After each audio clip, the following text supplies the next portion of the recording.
Welcome, everybody, yet another episode of the Wrestling vs. the World podcast. If y'all are enjoying your day, sweet. If not, well, you suck. I'm just playing.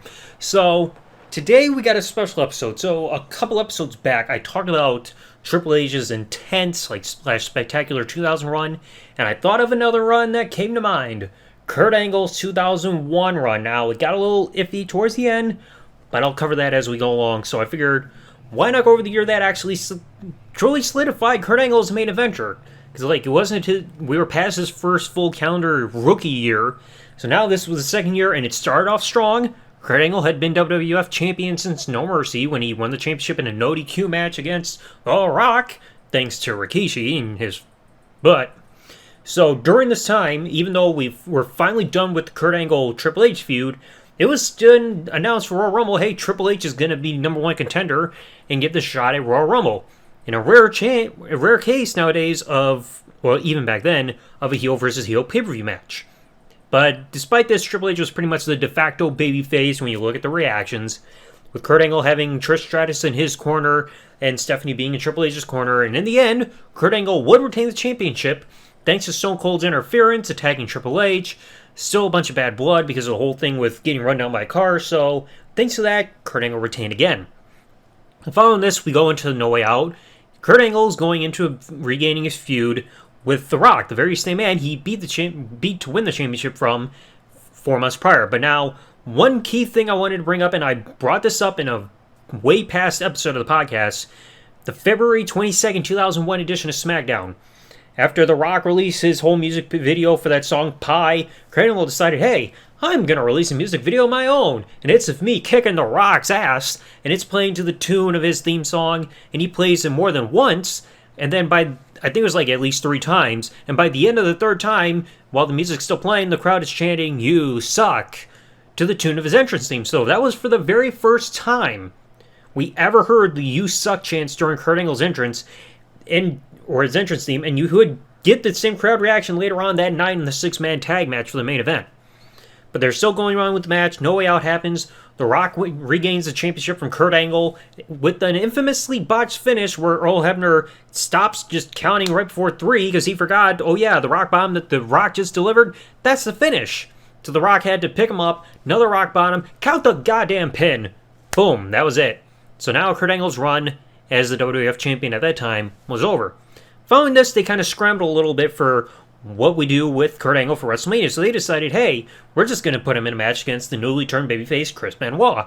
Because there was a whole thing of where Chris Benoit made Kurt Angle tap and not in a match, and Kurt Angle was just not happy about it because you don't make an Olympic gold medalist tap out. So they brought up the match at Wrestlemania. Kurt Angle would get the victory after a roll-up by using the tights. Excellent technical match, but after Benoit attacked Kurt Angle backstage afterwards, showed this feud was not over. So it's the whole thing with submissions, who's the better technical wrestler and submission wrestler, all that stuff. So that leads to Backlash, one of their most highly acclaimed matches to date. The 30-minute Ultimate Submission match between Kurt Angle and Chris Benoit. Same rules as an Iron Man match, except this is 30 minutes and only submissions count. So no pinfalls or anything like that. And Benoit would defeat Kurt Angle in overtime for this submission match. But despite this, feud was not done because you also brought in the gold medals and everything. And we also saw the UK exclusive match at Insurrection 2001. They would have a 2 out of 3 falls match in pay-per-view where everything was just thrown together because of the phrase, cards subject to change. And Chris Benoit would actually defeat Kurt Angle 2 falls to nothing in the 2 out of 3 falls match regardless. But the feud was not done because we had to settle this because Angle wanted his medals back. So at Judgment Day, they labeled it as a 2 out of 3 falls match, but in actuality this was pretty much a 3 stages of hell match for Kurt Angle's Olympic gold medals because all 3 falls had a stipulation. First fall could only be won by pinfall, which was won by Chris Benoit. Second fall by submission, won by Kurt Angle. And then the third fall with the Olympic gold medals hanging above the ring would be decided in a ladder match, which Kurt Angle won. If memory serves me right, I believe Edge and Christian got involved to help their buddy as part of Team Eck.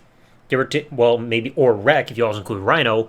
So Angle would win the ladder match, regain his Olympic gold medals, and hopefully this time they were not down Benoit's trunks or tights right before the match. Now, after this, Kurt Angle would start to go through a metamorphosis again with his career, especially after this next pay-per-view. But at King of the Ring, Kurt Angle was in the tournament, and he was up in the. He would win the semifinals match against Christian in the pay-per-view, and then would go on to lose in the finals to Edge, thanks to interference by Shane McMahon, who he was having a big feud with. So Kurt Angle would have 3 matches on the night.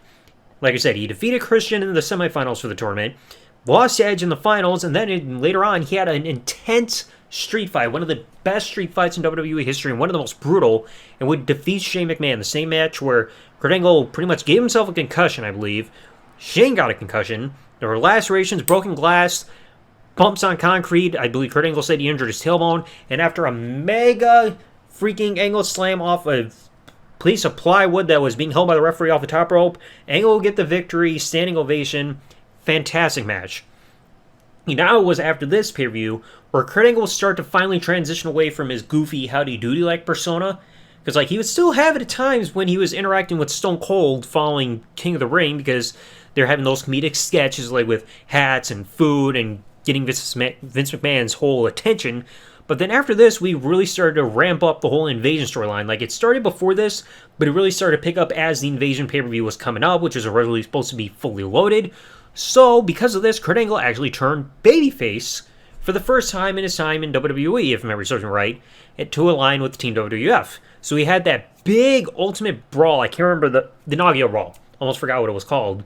The inaugural Brawl, Team WWF versus the Alliance / Team WCW, because I don't think ECW was fully involved yet. They might have been. I can't remember the timeline all that perfectly, but we had the big 10-man tag match, and the Alliance would end up winning the match because Stone Cold, who was the leader of Team WWF, after finally becoming Stone Cold again and no longer being the whole present-giving, hugging, brown-nosing, paranoid champion, he decided, hey, fuck the WWF, attack Kurt Angle, who had the ankle lock and Booker T, stunner, the Alliance wins, and Stone Cold aligns with the Alliance. Which was kind of stupid because it was practically just WCW the whole time, and that was a company Stone Cold hated because they fired him. But despite this would end up fueling Kurt Angle to get revenge on behalf of the WWF. So, big championship wins end up happening, some memorable, some not, from this point forward.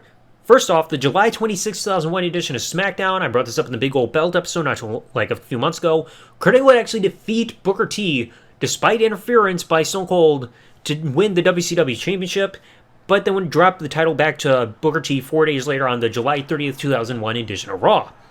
So he was still technically WCW Champion, one of the rare guys to be able to say they were WWF and WCW Champion throughout their career.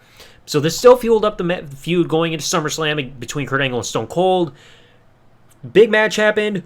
Intense back and forth match. Kurt Angle survived 3 Stone Cold stunners, was getting the shit beaten out of him, bloody, and the referees did not know what to do. They didn't want to have to help Stone Cold get the win. Stone Cold would deliberately attack referees trying to get disqualified, but the WWF referees were not going to disqualify Stone Cold because otherwise that meant, hey, we helped the Alliance keep the championship in their camp. So in the end, Kurt Angle hit the angle slam on Stone Cold, got the cover. Out comes the Alliance referee Nick Patrick, won, then he stops, goes to the referee or freaking timekeeper, rings the bell, and awards Kurt Angle the victory via disqualification. Because he's hey, Alliance referee, he knows Stone Cold's going to lose the title, so why not guarantee the title is going to stay in there? And remember, hey, Stone Cold, you attack referees, ding, ding, ding, disqualification, Stone Cold retains the title. So yeah, it was a bit of an iffy finish, but it made sense in storyline, where WWF referees do not want to keep the title in the Alliance, but Alliance referee Nick Patrick came down and guaranteed it, because he thought at the top of his head. So this still will continue the feud going between Stone Cold and Kurt Angle going in Unforgiven, and a forgotten moment that most people probably forgot. The September 10, 2001 edition of Raw, Kurt Angle would defeat RVD to win the Hardcore Championship, and then immediately afterwards would drop the title right back to RVD after Stone Cold attacked Kurt Angle, threw him off the Raw stage, and helped Rob Van Dam get the pin and regain the championship because of the whole 24/7 rule. So for a quick period of time, Kurt Angle could say he was Hardcore Champion, something people have probably easily forgot at this point. Then you go into Unforgiven, the first pay-per-view after the 9/11 attacks. Kurt Angle would end up winning on behalf of America, I guess, even though Stone Cold's also American. But Kurt Angle would defeat Stone Cold by making him submit to the ankle lock, to win the WWF Championship, even though Stone Cold's hand was underneath the bottom rope before even submitting, and the referee didn't care, so rang the bell.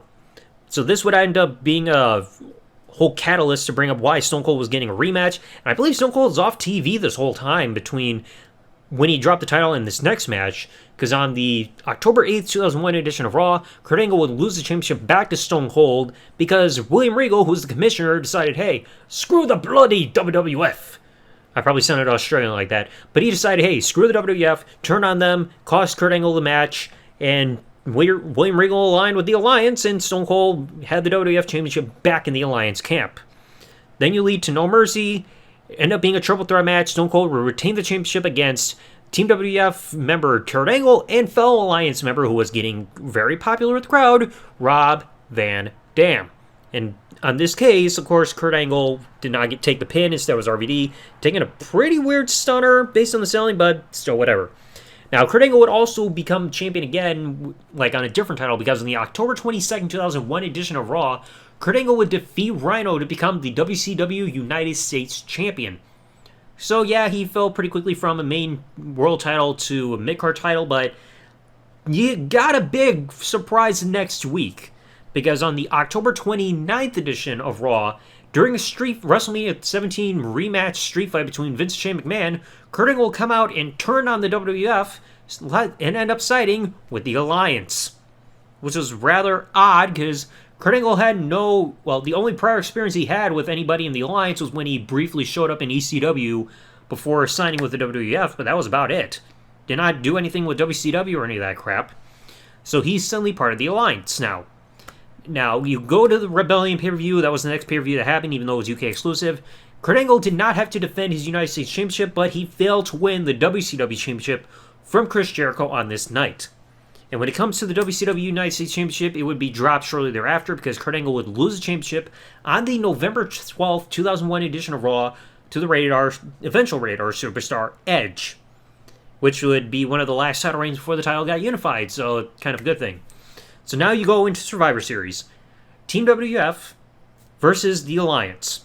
Team WWF had the WCW Championship, and the Alliance had the WWF Championship. But the big storyline, other than the fact that it's a winner-take-all match, whatever side wins gets full control of the company, and the other side is gone unless you're a champion. But the big storyline they were saying is there was a mole within one of the teams, like especially in the Alliance, that's going to jump ship back over the WWF. They were teasing it might be Stone Cold. But in the end, it wasn't. Because we were down to the final two. WWF Champion representing the Alliance, Stone Cold, versus WCW Champion, The Rock, representing the WWF. It looked like Stone Cold was going to win. Kurt Angle jumped in the ring after already being eliminated by tapping out to The Rock's sharpshooter. Hit Stone Cold with the WWF Championship, revealing himself to be the mole, thus assisting the WWF into the victory and putting an end to the invasion storyline as the Alliance was no more.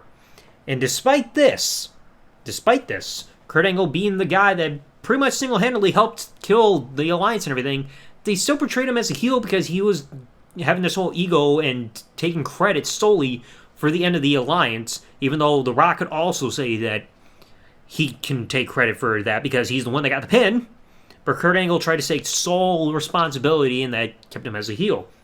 After this, Vince the next night tried to give him the WWF Championship because, oh, Stone Cold, you're not champion anymore, you're a bitch, fuck you and all that. But Ric Flair stopped it, and it helped turn Stone Cold face. And then you go into Vengeance.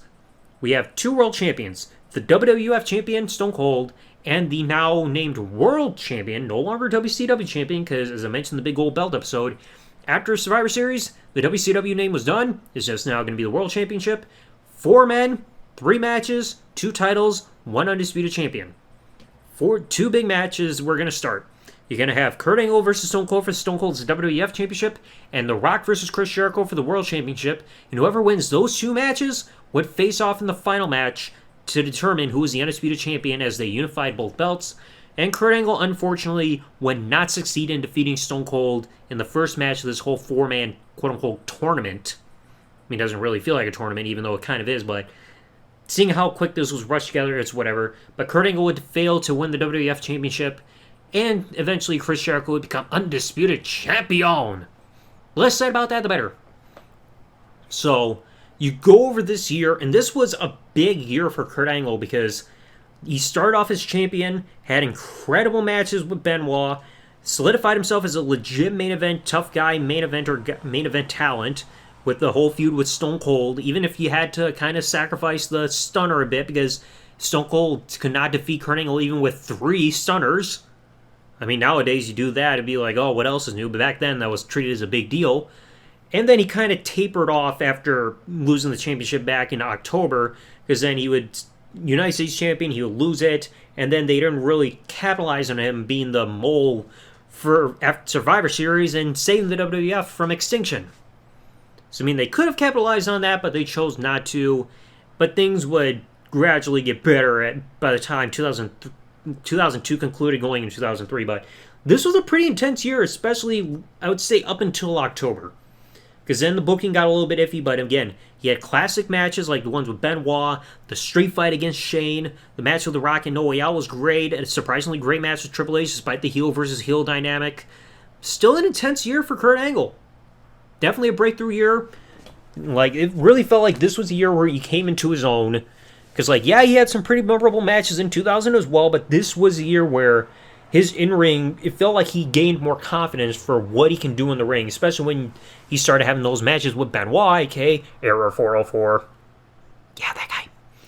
So anyway, let me know what you all thought about Kurt Angle's run in 2001 in the comment section below. If you enjoyed today's episode, please remember to leave a like, comment what you thought below, subscribe with the bell turn on if you're listening to this on YouTube, or follow if you're listening to this on any other service this episode of the podcast may be available on.